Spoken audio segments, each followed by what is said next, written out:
Bonjour, c'est Thomas de ZW France. Je viens vous proposer aujourd'hui un tuto concernant ZW-CAD et comment bien commencer un projet dans ZW-CAD. Donc me voilà dans mon dessin. Donc rappel, je suis ici dans un projet dans lequel je vais travailler en centimètres. Donc pour ça, je vérifie dans l'utilitaire de dessin unité que je suis en centimètres. Donc on a vu dans un tuto précédent l'importance de la faire. Donc je vais commencer par dessiner des murs. Donc deux options s'offrent à vous pour dessiner des murs, soit la ligne, la polyligne. Alors je vais commencer par la ligne, comme ça on va voir la différence. Donc je vais faire un mur de 10 mètres. Donc pour ça j'écris 1000, on le voit à la ligne de commande. Voilà, je redescends encore 10 mètres. Ici 14, donc on positionne la souris, hein, c'est elle qui détermine le sens. Et avec mon repérage d'accrochage aux objets, je viens effleurer les extrémités. Voilà. Et pour sortir, clic droit de la souris. Donc ici, on voit bien qu'on a plusieurs segments indépendants les uns des autres.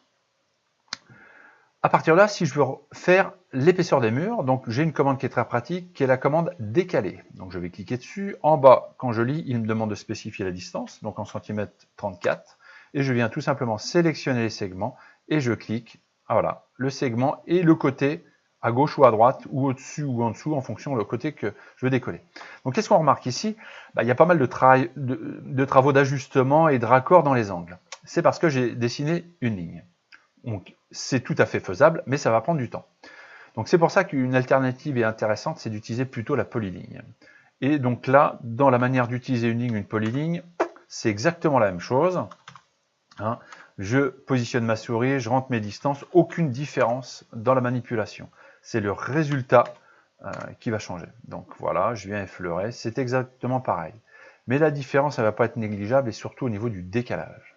Si je décale de nouveau de 34 cm, je sélectionne ma polyligne, j'ai qu'un seul objet, je vais à l'extérieur ou à l'intérieur, voilà c'est fait. Pas de travaux d'ajustement ou au pire, après je viens rajouter des lignes comme il faut. Donc pensez à ça, hein, si vous avez des choses dans ce style-là, privilégiez la polyligne.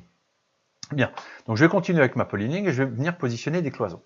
Donc, on a vu précédemment que ce qui est très pratique, c'est d'effleurer ici des points. Donc, quand j'effleure, j'ai l'extension et je peux, sans problème, mettre une distance. Ce qui fait que ma polyligne va commencer à 430 depuis la ligne que j'ai effleurée. Je mets ma deuxième distance et je viens ici finir mon trait sur mon mur. Clic droit de la souris, je refais clic droit pour relancer ma polyligne. Donc, cette fois-ci, je vais vouloir un couloir d'1 mètre, je vais effleurer, je vais taper 100. Et voilà, j'ai mon couloir. Je vais venir ensuite m'aligner par rapport au mur existant. Et je ferme. Voilà. Et puis on va finir ici. Donc là, un mur à ce niveau-là. Clic droit, répéter ligne. Je viens effleurer. Voilà, ici. Et je clique. Je suis sûr d'être bien aligné par rapport à l'existant. Voilà. Donc maintenant, pour mes cloisons, comme pour mes cloisons, c'est du décalage. Donc cette fois-ci, je vais mettre 10. Je sélectionne, et à l'intérieur, je sélectionne, et à l'intérieur, ça me garantit de bien avoir toujours mon 1 mètre de couloir. Donc voilà pour ça, pour la polyligne et le décalage. Ensuite, je vais venir positionner des portes. Donc pour ça, je vais casser mes cloisons. Donc je vais utiliser ligne ou polyligne, là ça a moins d'importance. Donc même principe, je viens effleurer, je vais mettre ma distance, donc là je vais un passage d'1 mètre 50, et je viens ici fermer mon trait. Clic droit. Je fais ici maintenant ma porte qui sera éventuellement ici à 1 mètre, ou voire 50, on va plutôt mettre 50 cm. Ici, voilà. Et là, j'aurai une ouverture de 90. Et c'est bon, clic droit et je valide. Donc là, je suis parti d'angle. Je peux faire exactement la même chose en partant du milieu. Ici, je peux très bien mettre 1 mètre. Voilà. Répéter ligne. Je vais refaire le milieu et depuis le milieu, je suis à 1 mètre. Donc comme ça, j'aurai une ouverture de 2 mètres à ce niveau-là. Voilà pour ça. Donc à partir de là, il faut que je casse mes cloisons. Donc une commande qui est très pratique et très utilisée est la commande ajuster. Donc on va lancer la commande ajuster et ici il me demande de sélectionner les arêtes séquentes. Je ne réfléchis pas, je clique ici, clic droit de la souris. En fait, je zappe ce message-là et je viens cliquer directement sur l'objet à ajuster, tout simplement. Hein. Et je peux comme ça nettoyer tout mon dessin. Je peux même me permettre de faire une fenêtre de sélection si j'en ai besoin. Donc, vous voyez, c'est très rapide, clic droit de la souris, c'est fini.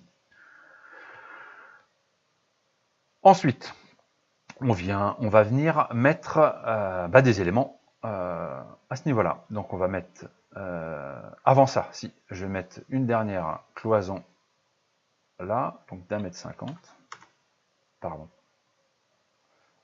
une cloison ici de 150, ah bah je vais pas y arriver, voilà, 150, je viens ici, clic droit de la souris, je refais un décalé, de 10 aussi, donc là c'est pour faire une ouverture dans cette fenêtre là, donc répéter une ligne, je veux mettre par rapport au milieu, donc j'aurai une ouverture de 80 ici, donc on va mettre 40, voilà, hop là, 40, et c'est bon. Et ensuite un ajustement, clic droit de la souris, et c'est nettoyé. Bien, donc maintenant on va venir insérer les éléments portes. Donc pour ça on va aller ajouter la palette d'outils. Donc outils, palette d'outils ici est livrée avec votre logiciel, une petite bibliothèque là, de différents éléments. Nous ce qui va nous intéresser c'est les ouvertures. Donc j'ai des ouvertures de 90 à ce niveau-là. Donc je vais venir mettre voilà, ma porte de 80. Donc tout simplement, voilà, je vais pouvoir venir la mettre directement. Clac.